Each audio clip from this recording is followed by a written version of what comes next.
Hello friends, Koolio here, and welcome back to the channel. Today guys, we are jumping in and trying out a brand new mobile RPG called Soul Tide. Now if you guys enjoyed today's video and want to see more videos like this, then make sure to hit the like button and subscribe to the channel. Now here's the thing about this video, okay?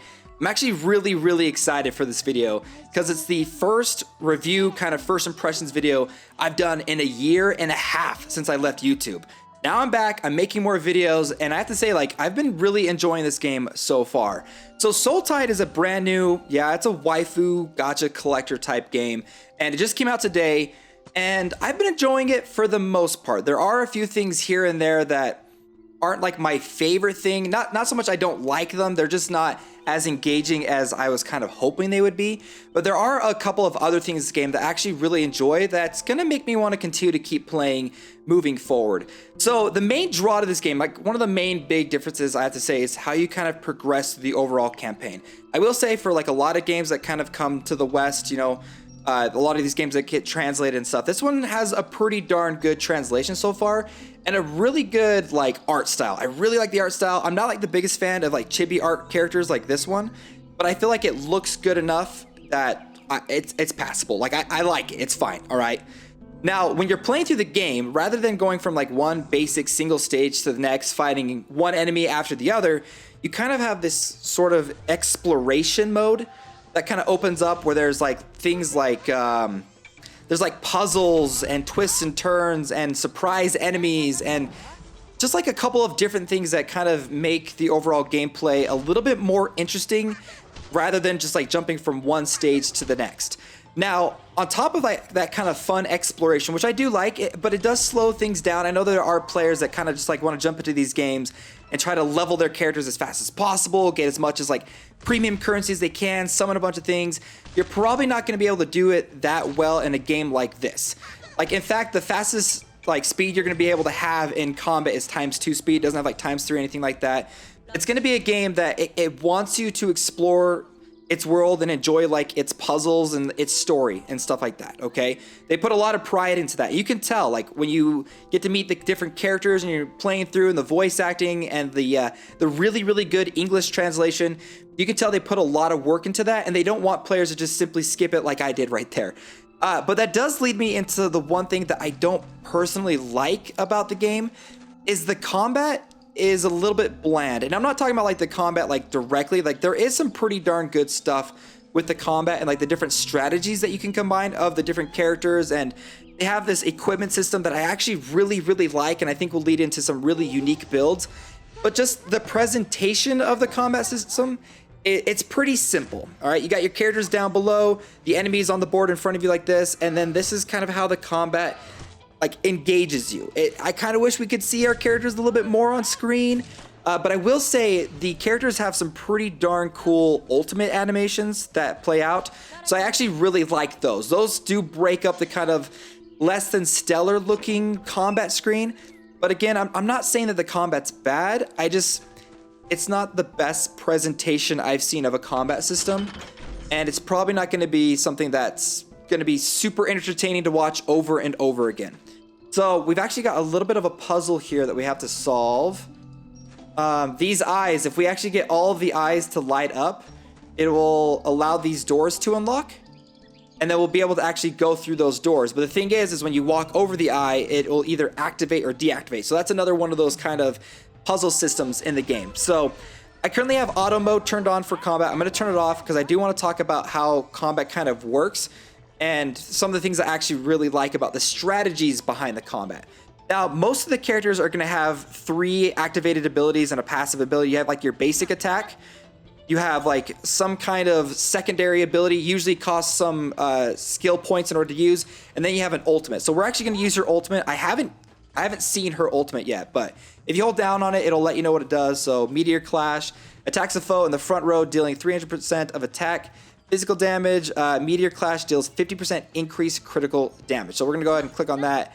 And then you click on an enemy, and then the animation plays. And like I said, the animation is so good. Like, it makes the combat worth it. Even, like, it doesn't look super good right here, but those animations really, they're solid, and they do such a good job. Okay, so this character is actually my defensive character. I think she's great. And if you hold down on the character's portrait, you'll actually be able to see like if they have any like if they're like bleeding or poisoning or status effects. If you hold down on the enemy portrait, it'll let you know a little bit more about the enemy as well. It'll let you know if they're immune to certain abilities, if they're weak against certain abilities, and what kind of like activated like basic attacks, special attacks, and like the ultimates that they have in the game. So there is quite a lot of strategy. I like that there's so many different types of conditions that can be applied to both your characters and the enemy characters. Like I have a healer that's allowed, like, is able to cleanse some of the conditions.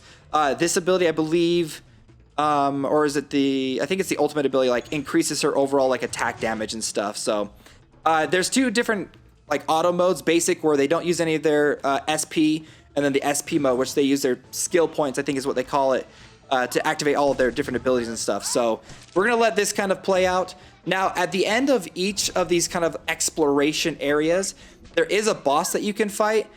Like the bosses, as far as like I've seen so far, they haven't been like super incredible or super cool looking or anything like that. It's more like they've had like bigger health bars, but I'm sure like as you progress farther into the game, like they'll get more difficult and more demanding. You can see the map too that I'm currently playing through, and like some of the hidden areas that I've been in, some of the traps that they have, and then the current area that I need to get to. And the cool thing too is they have this exploration mode up here at the top that lets you know like how much of the map you've actually explored, like how many treasure chests you've unlocked, how many like monsters that you've fought and stuff like that. So let's go ahead and we'll use this. This should like either drop a gate down or activate new paths, which should allow us to complete. Oh yeah, let's see. Do we have them all unlocked? I don't have this one unlocked yet. So I think if we just head down this way, activate those two. Yeah, okay, I figured it out. This should be fairly easy. So, and then we just have to go to this one, go back to this one. It's gonna unlock or lock up, go back, and then we're able to go through. So the gate is now open. I believe there was another gate that we could actually get. So we got some items in the game, and then there is a gate up here, but I don't think we need to go through that gate unless there's like a hidden passageway that goes through it. I guess what we could do, we could head back up here and grab this item. I don't want to spend too much time doing the exploration mode because it can take a while to get through some of these puzzles and stuff. Like I said, it's not like you go from one stage to the next, unlocking all this stuff. But you know what? I bet we actually do have to go there to go into the next stage. Yeah, probably right there. What I'm going to do is actually I'm going to go ahead. I'm going to leave. Yeah, we're going to retreat. It's fine. I'll end up just going back through that and playing it again anyway. But let's go ahead and talk about some of the other system in the games that I really like.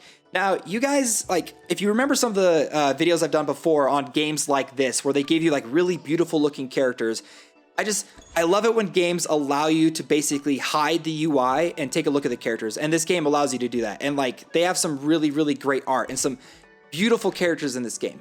Now, when it comes to like the upgrading of your characters, they don't automatically upgrade, like gain experience. You actually get souls that you can use to spend to upgrade them, as well as there's these specialized materials that you can use to kind of activate these fairly simplistic stat trees that you kind of move your progress through.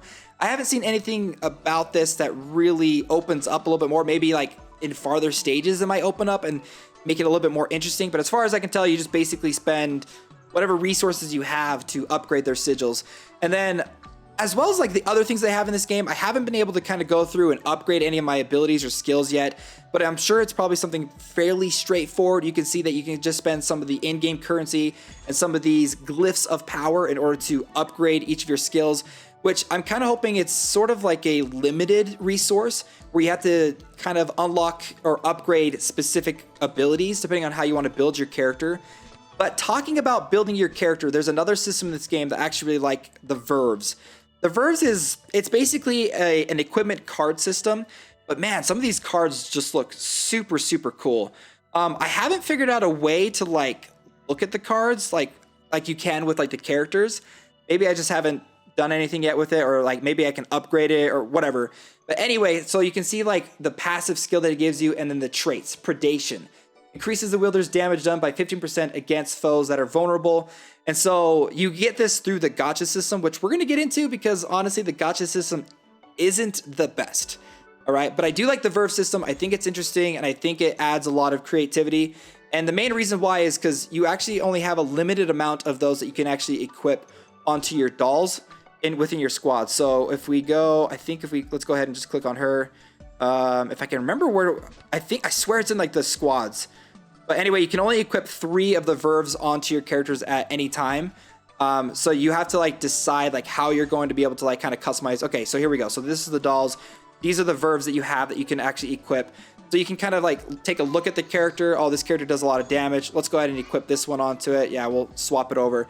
You can only have 3 at a time. So equip 3 verves to activate set bonuses. There are set bonuses. If you've played gacha games, you know what the set bonuses are. So before we end the video, let's go ahead and do the thing that everyone wants to do, and that's evoking. Actually, you know what? No. We're not gonna do that. We're gonna talk about the bond system. All right. This is one of those waifu collector games where you can basically go on dates, give them presents. I'm not a big fan of this stuff, but I know some people are.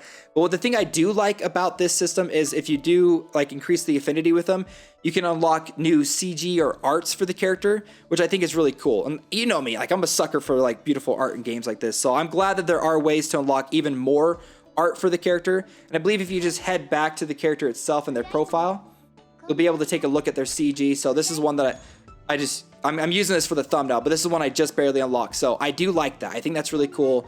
Again, I'm not the kind of person that's going to like this kind of system, but I know people enjoy those types of things. But anyway, let's go ahead and evoke. This is one of the things in the game that it's a mixed bag, because not only do you have characters that you can summon, but they also have the verves within it as well. And I believe there's also like certain materials that you get to. So I've actually been saving my Miracle one. We're gonna go ahead and evoke this, spend my crystals, go ahead and touch the globe. Actually, we're just gonna go ahead. Can we just skip it? All right. Oh man, I did not mean to do that. Anyway, so we got some basic verves, and then we got keys of fear. We got some shards for characters that you can use to like upgrade them. That's the thing that I personally don't like, is it's a mixed bag style of gacha. Rather than just pure characters, it's mixing equipment with the characters that you can collect in the game. And I know people don't like that. I personally don't like that, but you know what? This character is cool, so I'm glad that we got them. But there you guys go. That's my first impressions of the game. I've been enjoying it so far. I'm excited to hear you guys' thoughts on it. And again, if you guys enjoyed today's video and want to see more videos like this, then make sure to hit the like button and subscribe to the channel. Well, friends, my name's Koolio, and I'll see you next time.